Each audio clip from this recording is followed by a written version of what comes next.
Good afternoon, everybody. The day is over. This is Thursday, March 9th, 2023. It's about 4:30 p.m. I'm going to take a look at the S&P 500 to kind of give an idea of where things may be going over the next few days here. Before I get into all this, as you all know, this is not financial advice. I'm not your financial advisor. You're responsible for your own trades, managing your own risk, doing your own research, and this is just my opinion on the market. So, if you need access to our Discord, you can find all that information on BitDoctor.org. If you need access to the Wavemaster indicator, you can find that information on BitDoctor.org. Feel free to reach out to me anytime. I'm always here. Happy to help. Let's go ahead and take a look here. I'm on the 1 hour chart. I've got a couple different indicators on here. I've got the Wavemaster on the bottom. I've got two other indicators that I've got on here. One is the momentum indicator, and one is a squeeze indicator that I'm currently playing with. And yeah, so this is basically the uptrend that we've had from the 3,500 bottom back here in mid-October. So we had a good rally off this from the bottom going all the way up to the top. Great rally. We had 706 points to the upside, a 20% move to the upside. We've retraced since then quite a bit. I think we can all agree we've retraced quite a bit. I think we can also agree that there is a corrective move here, followed by a significant move to the downside. And then we had, a corrective move here. And I talk about this kind of stuff frequently, so this shouldn't be news to many of you. And when I talk about it being a corrective move, what I mean is we have a high here, and then we had an overlap. Right? We had a high here, and then we had an overlap. This was a trend that occurred quite often. We had a high here, and then we had an overlap, but of course it fell over, and we didn't make it. And, looking at those, let's go ahead and, scroll forward a little bit and see where we landed over here. Well, we had the same thing. We had a high here, and we had an overlap. We had a high here, and we had an overlap, right? You continued to see this type of formation over and over and over, where we were making corrective moves. We were not making impulsive moves. If you tried to look at it from an impulse perspective, you had to look at it as a diagonal, and nothing looked like a diagonal. If you have overlapping waves, you have to look at it as a diagonal, because that would not be an impulse. It could not be an impulse. So now let's go ahead and scroll forward and just see where we're at right now. I'm going to drill down to the 15-minute here, because what I want to look at is not necessarily this move here, although you could easily look at this from this move right here. You can easily count this as a 1, 2, 1, 2, 3, 4, 5, 3, 4, and then you've got a nice ending here to create that fifth wave. So we do have evidence that we've got a nice corrective move up, and then we have evidence that we are starting to see a move to continue to the downside. And looking at the 4 hour time frame on the ES, I have outlined on here that the last time we saw a sell signal on the Wavemaster on the 4 hour, last time we saw that before this day right here was January 12th of 2022. You can go back and take a look at the video that I put in place. Yeah, I can take a look at IWM. Sorry, I'm just taking a look at some of the comments on here. Looking for an update on Bitcoin. Yes, I can do an update on Bitcoin for sure. I can do that. But the last time we got a sell signal on the S&P 500 on the 4 hour Wavemaster was January 12th of 2022. That was over a year ago. We got that. And then we got one here, and this was in February, right around Valentine's Day. And if you've been watching me, you know that I've been talking about Valentine's Day for a while. Of course, it's been past, but leading into Valentine's Day, I was talking about that being a pretty pivotal point. And you can go back. All my videos are still there for you to go back and watch. So we've got that. And how far have we gone down since then? I mean, we've gone down 6.5%, 273 ES points. We've gone down since then. And it was at this point, you had a lot of people were pretty bullish up here. And, what we're seeing right now isn't exactly bearish. The market in general hasn't really been doing a whole lot for the last 4 or 5 months. And we have to be honest with ourselves that the market really hasn't done a whole heck of a lot since then. I'm going to see if I've got this chart here that I can bring up. So take a look at SPX. Let's just go drill out a little bit. We were looking at this, and I was looking at this yesterday. Was talking about this with somebody, and we were down here in this area, and I said, it looks like we're going to keep going down. And we came down a little bit faster than I thought. What I've got on here, just in case anybody is curious, from the high here, I've got two things on here, and I have an idea that I posted on TradingView to discuss this. But we've got lunar cycles. You had a full moon here, a drop, a full moon here, a drop, a full moon down at a bottom, and it rallied. Full moon up here, it dropped, full moon, drop, full moon at the bottom, rally, full moon after a correction, rally, full moon after a significant move to the upside, and what happened? It dropped. A little bit of a rally, full moon, drop. A little bit of a rally, full moon, drop. All right? The only one that didn't really work out was this guy right here. That guy didn't really do so hot. But the others, full moon, rally, full moon at the bottom, rally, full moon at the top, drop. A little bit of a pullback, full moon at the top, and it's currently dropping. All right, so you're seeing the trend that we see with lunar cycles. And lunar cycles, full moons especially, they've been creating dominant pivots for the last 14 months. And again, only really one exception. Right? One way or another, pivot down, pivot down, pivot up, down, pivot down, pivot up, pivot up. You get the idea. So now that we're here, where do I think we're going to go? Well, going back to this chart, what I was looking at this as is either a correction or an impulse. What I can say with a certain amount of confidence is what we've got going on right here. This is not corrective. This is impulsive in a significant way. What we had is we had a nice clean 1, 2, 3, 4, 5, and then a nice ABC correction. And you could even see in this, you had a nice little ABC into this B, and then from here, a nice little 1, 2, 3, 4, 5 to complete that wave. Then from there, we've obviously got a little 1, 2, and then a big 3, 4, and I think we're going to get this 5. It's probably going to happen tomorrow or tonight. Once we get down there, I'm going to be a little bullish just for a little while, and I want to explain why. And I talked about this in my last video too, just by the way. So what we've got futures rollover. Futures rollover, the contract switches tomorrow. So this should be no surprise. You get a certain amount of volatility going into futures roll almost every time. Not every time, but almost. The last time we had a futures roll was right here. And what happened? We had a big gap up, but leading into it, volatility to the downside, right? So we had this volatility to the downside going into the futures roll, which was right here. We had a little bit of a rally going into it, right? And then we actually rallied a little bit more, and then we eventually fell down. Okay, so, we've got these future rolls. Here's another one right here where we had to move down into it. Then we started to rally. Same thing, went up, and then we dropped. So what I'm really expecting to happen is tonight, potentially, probably what we're going to see is the completion of this wave to get down here to the 1, 2, 3, 6. I doubt it's going to come down here to the 1618, just for the record. I don't think it's going to go all the way down there right now. From down here, though, right, so we're going to get this, maybe a little bit of a bounce there, and then drop here to this area. Then we're going to start to see another correction. Then we're going to see that drop down here into the 1618 to the 175. Okay, so let me just throw that 175 on here. And we'll do this, 618 to 75, put that on there.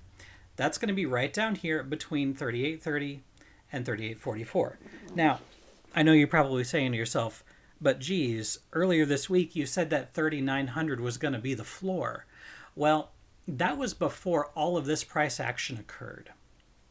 When I was discussing this previously, I was looking at it, and I was looking at ESM 2023. The M series is what we were looking at.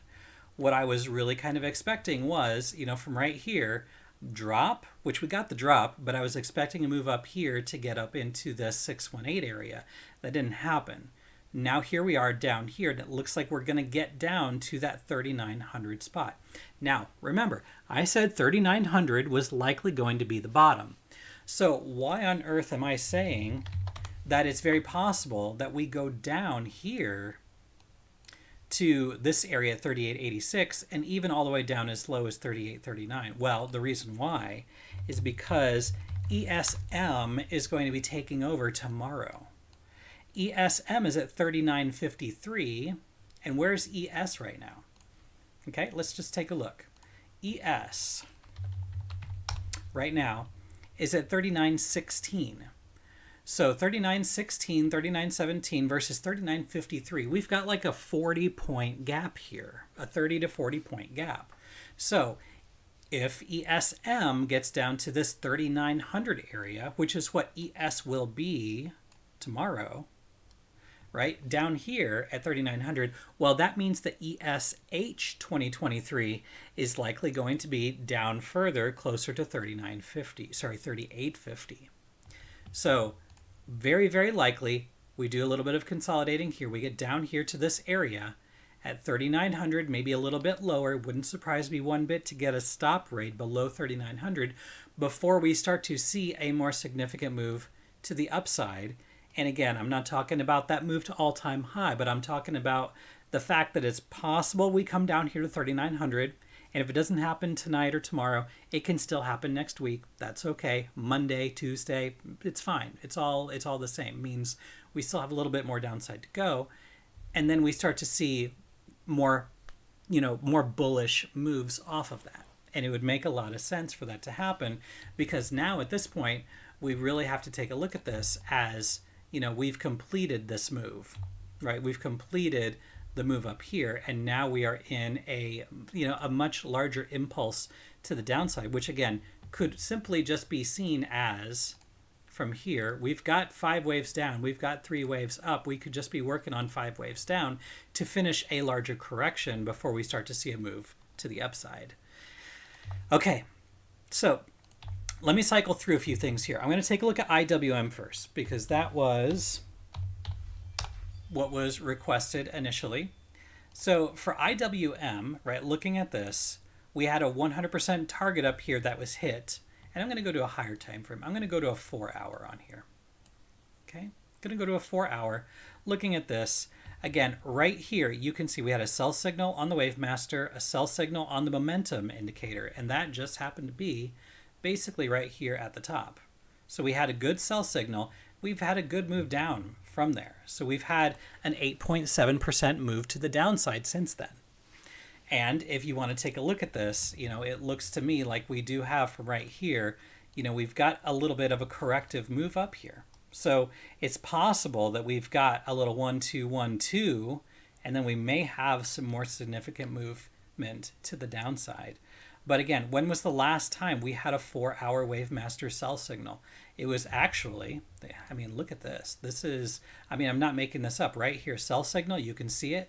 Sell signal on the momentum right here. And it was right, actually, it was pretty much right at the exact top. It was right there. We had that sell signal. And where have we gone since then? We saw from the top to the bottom a 33% drop, 82 points on IWM. But even to where we're at right now, it's a significant move to the downside. What if you were to get into a short position there, which everybody was bullish back then, if you all remember. This was in November of 2021. This was way before the SPX even topped out. We had that great signal right there. And then, what about the buy signals? Did the buy signals actually pan out in this bear market?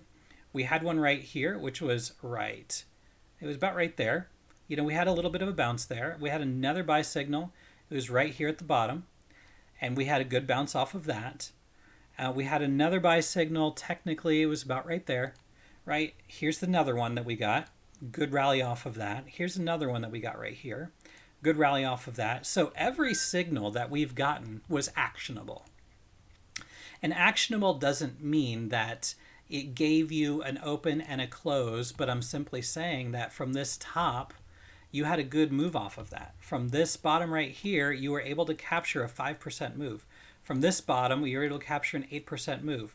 From this one, get 9%. From this buy, you had 11, 12%. From this one, you were able to capture 22%, right? But now here we are. We got that sell signal, and so far we've gone down 8%. So the indicators are working. It's just a matter of whether or not you're listening to them, or it's also a matter of whether or not you have access to them. So for IWM, I'd be very skeptical because IWM, there's 2,000 stocks. They're smaller cap stocks. You need to be a lot more careful with those because they have the potential for being a lot more volatile. So what about Bitcoin? What is Bitcoin doing? So let me pull up this chart right here. So what's Bitcoin doing? We are well below where we would really expect things to be. We're down here at 20,279, 20,280, right? We bottomed out at about 20,000. $20,050 is where this exchange bottomed out. But again, from down here, and I'm going to go ahead and outline this for you. From down here, we've got a little 1, 2, 3, 4, 5. And from here, even you've got a 1, 2, 3, 4, 5. Okay? And then we've got a correction. Okay, so we've got a little bit of a correction. So, we've got an A, B, C potentially right there. Okay? From there, we've had a significant move to the upside. So where do we have targets? Where are our targets? Okay, put that right there. We got the 1618 tapped. We got the 2618 front run. So we got a front run of the 2618. We got a good hit of the 1618. And now we're starting to see a move to the downside. So if we're completing an impulse here, right? So if from down here we've got a 1, 2, we've got a 3, 4, and then we finish that move right there, right? And you could also see the fact that we've got this going on here. So let me just adjust this so I don't have my extensions, right? We were trying to create a little bit of a break there, but that broke down. We did a retest right here, and then it continued moving down. So this, again, it does look like we are in a little bit of a capitulation phase, nothing super serious. But what we would be expecting to see is a correction of the entire move from the bottom to the top. Down here to the bottom, up here to the top, and we're basically at the 50, but it looks to me, let me put this on log scale because I think that's probably best suited here. A move down to 19,771 seems pretty likely. And if I put a level right there and we look to the left, what do we see? We see lots of areas where we've got support, we've got some resistance here and here and here. So we've got a little bit of a zone here, and I can actually take this and duplicate it, move it up just a little bit, and let's just see what we've got here. Again, we've got some support here, and then we basically have almost exactly where we bottomed out. I could pull this up just a little bit more, and basically it would be right where we bottomed out. So this area is an area of interest. It's an area of support. I would expect there to be continued support in this area. And as I speak, we're now at about 20,305. So yeah, I mean, looking at this, it doesn't look all that bad, at least for the short term. The 4-hour is showing on the momentum that we are creating a little bit of a bottom. We have basically reset on the 4-hour on the Wave Master, right? So we've basically bottomed out there. So let's go ahead and move into a lower time frame. Let's go to the hourly.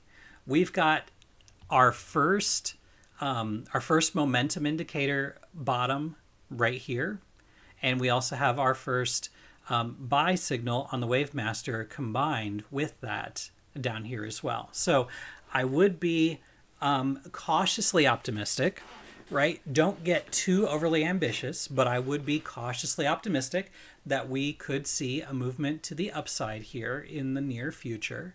So be on the lookout for the potential that we could be seeing a move to the upside. All right. So that's where I'm feeling Bitcoin And the stock market, I'm feeling a little bit of a bounce coming over the next few days. And for Bitcoin, it's probably going to be over the weekend. I'm not going to talk about Bitcoin dominance or Tether dominance right now, because fact of the matter is they're probably going down. If the prices are going down, Tether dominance is probably going up at the moment, and Bitcoin dominance and altcoins are likely falling. So I do expect there's probably going to be a little bit of a bounce, maybe a little bit of a relief rally. I don't think it's going to be super crazy right now. We need to wait just a little bit more time to let things even out, to let the dust settle. And then we'll make a decision over the next couple days from there. But that's what I've got on Bitcoin, IWM, and the S&P 500. So, hey guys, thanks for watching. I do appreciate it. If this video helped you, you know the deal. Like, subscribe, share. Check us out on Twitter. We're starting to also post some content to Instagram as well, so you can check me out on there too. And last but not least, if you need access to our Discord, information is on BitDoctor.org. If you need access to the Wave Master Indicator, that's also on BitDoctor.org. And wherever you are in the world, I hope you're having a good day, good night, and a good evening. Take care, everybody.